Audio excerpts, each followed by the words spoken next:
الذين كانت أعينهم في غطاء عن ذكري وكانوا لا يستطيعون سمعا أفحسب الذين كفروا أن يتخذوا عبادي من دوني أولياء إنا أعتدنا جهنم للكافرين نزلا قل هل ننبئكم بالأخسرين أعمالا الذين ضل سعيهم في الحياة الدنيا وهم يحسبون أنهم يحسنون صنعا أولئك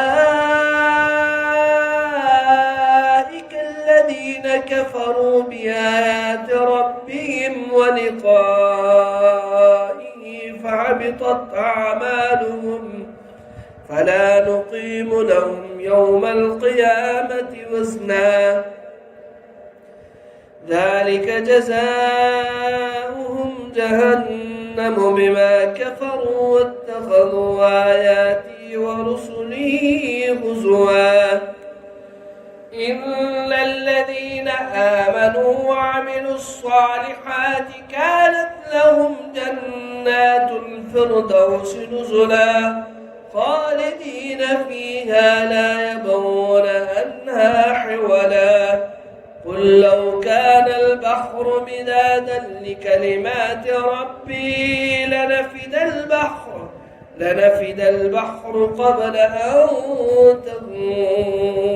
تنفد كلمات ربي ولو جئنا بمثله مددا قل إنما أنا بشر مثلكم يوحى إلي أنما إلهكم إله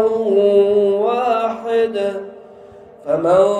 كان يرجو لقاء